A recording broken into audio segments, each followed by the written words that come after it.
بص يا معلم، بيبدأ الفيلم سنة 2600 قبل الميلاد في مدينة اسمها مدينة كنداك. المدينة دي كانت مدينة قوية ومزدهرة ومليانة بالخيرات، لحد ما جه شخص طاغية ومستبد اسمه أكتون، وغزا أكتون مدينة كنداك، وده عشان يصنع تاج سحري فيه قوة شيطانية.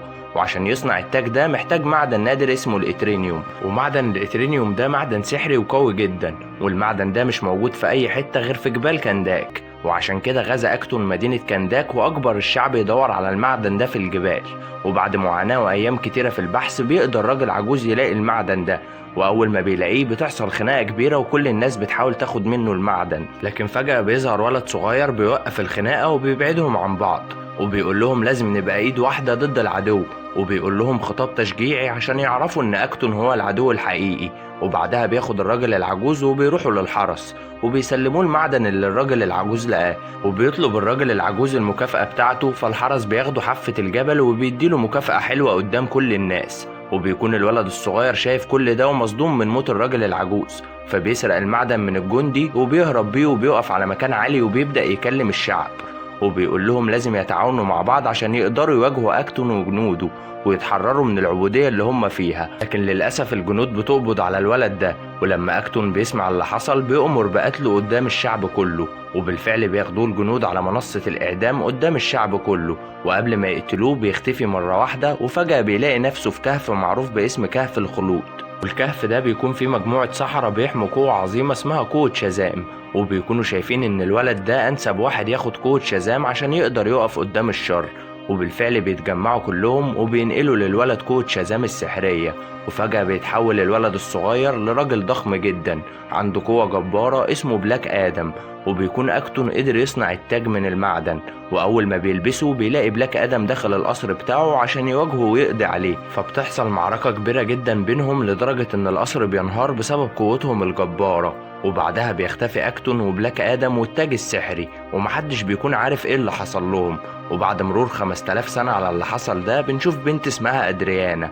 أدريانا دي بتكون عالمة وقدرت تحدد مكان التاج السحري، وبتكون رايحة هي وأخوها وأصحابهم عشان يلاقوا التاج ده. وبيوصلوا كلهم لكهف قديم، وبيكون كريم أخوها مستني في العربية. أدريانا بتدخل هي وواحد من أصحابها وبتبدأ تدور على التاج، لكن بتلاقي رسومات مرعبة وكلام كتير مش مفهوم في الكهف. لكن أدريانا ما بتهتمش بكل ده وبتفضل تدور على التاج لحد ما بتقدر تلاقيه. وأول ما بتمسكه بتلاقي أشخاص جاية معاهم أسلحة عشان تاخد منها التاج، وبيهددوها يقتلوا أخوها، فبتديهم أدريانا التاج. وبتلاقي جنبها تعويذة وبتعرف إنها لو قالتها هتستدعي بطل سحري، فبتقول أدريانا التعويذة، وفجأة بيظهر البطل الأسطوري اللي هو بلاك آدم. وبتفضل الأشخاص اللي جاية تاخد التاج تضرب على بلاك آدم نار، لكن هو ما بيتأثرش بالكلام ده، وبيهجم عليهم واحد ورا التاني وبيخلص عليهم. وهنا بتستغل أدريانا الوضع وبتهرب من المكان هي وأخوها وبتاخد معاها التاج.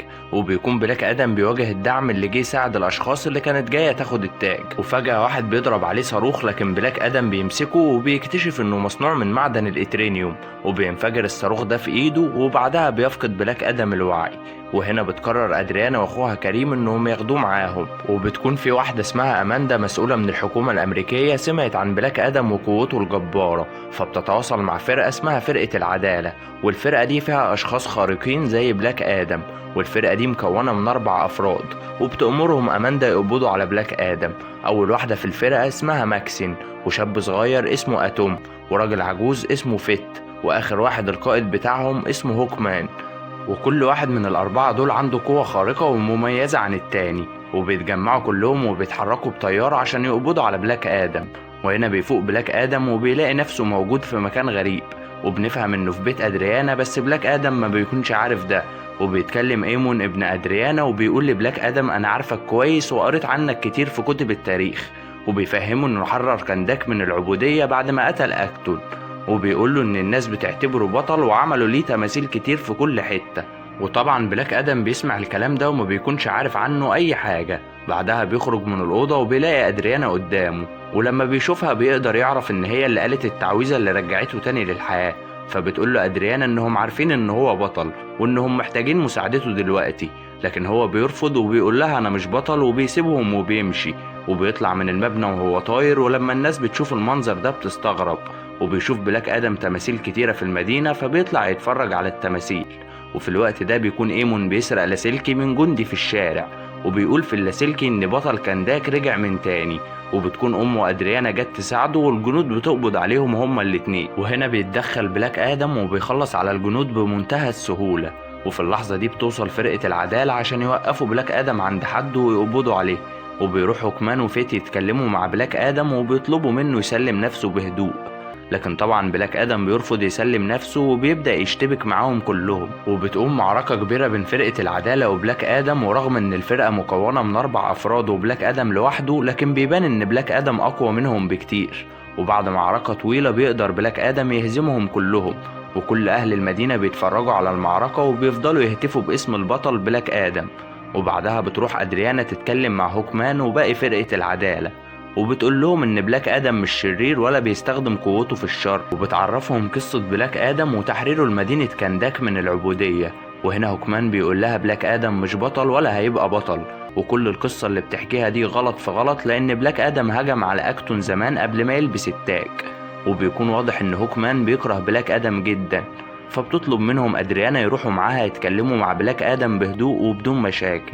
وبتروح أدريانا وبتواجه بلاك آدم بالكلام اللي سمعته عنه، وهو ما بينكرش وبيقول لها ان هو عمره ما قال على نفسه بطل.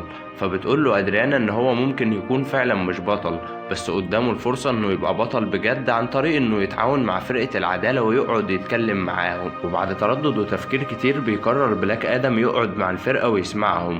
وفي الوقت ده بيكون ايمون ابن أدريانا موجود مع خاله كريم في البيت، وبيتفاجئوا بشخص اسمه اسماعيل كان صاحبهم زمان وجاي يقعد معاهم. وبيتكلم معاه ايمون وبيعترف له ان التاج السحري موجود معاه. ولما اسماعيل بيعرف كده بيطلع سلاحه وبيطلب منه التاج. وهنا كريم بيتدخل، لكن للأسف اسماعيل بيضربه بالنار وبيخلص عليه، وبيستغل ايمون الفرصة وبياخد التاج وبيهرب بسرعة. وبعدها بيتصل بأمه اللي بتكون موجودة مع بلاك آدم وفرقة العدالة، وبيكون بيطلب منها المساعدة. فبيتحرك بلاك آدم على هناك عشان ينقذ ايمون. ولما بيوصل بيلاقي رجالة اسماعيل قدروا يمسكوا ايمون، فبتحصل بينه وبينهم معركة، وبتيجي فرقة العدالة تساعد بلاك آدم. وأثناء انشغالهم بالمعركة بيقدر إسماعيل يمسك إيمون، ولما مش بيلاقي معاه التاج بيقرر ياخده معاه رهينة. فبيروح هوكمان يجيب 2 من رجالة إسماعيل عشان يعرفوا منهم مكانه. فالأول بيرفضوا يتكلموا، لكن بلاك آدم بياخدهم لمكان عالي وبيهددهم يرميهم لو ما تكلموش. وبالفعل بيعرف منهم مكان إسماعيل بالتفصيل، وبالصدفة بيلاقوا التاج اللي ايمون بيكون مخبيه. فبيقول بلاك آدم لازم ندفن التاج ده قبل ما حد يستخدمه، لكن أدريانا بتقول محدش هياخد التاج غير لما ابنها يرجع لها. فبيبدأوا يجهزوا للهجوم وبيحطوا خطة عشان يقدروا يقتحموا مقر إسماعيل. وبالفعل بيروحوا للمكان بتاعه وبيقدروا يقضوا على الدفاعات بتاعته بكل سهولة، وكمان بيقدروا يوصلوا لمكان إسماعيل وإيمون. لكن المفاجأة إن إسماعيل محاوط نفسه بمعدن الإترينيوم، وطبعا ما بيقدرش بلاك آدم يتقدم أكتر من كده. وبيقول لهم إسماعيل هاتوا التاج وخدوا إيمون من غير مشاكل. فبتروح أدريانا تديله التاج وبيقول أخيرا حقه رجع له. وبنكتشف هنا إن إسماعيل آخر نسل الحاكم الطاغي أكتون. وهنا بيلبس إسماعيل التاج وبيطلع طاقة كبيرة جدا من جسمه وبتدمر المكان تماما. وبتكون المفاجأة الغير متوقعة إن إسماعيل مات في الانفجار اللي حصل ده، وبيخلص الفيلم على كده.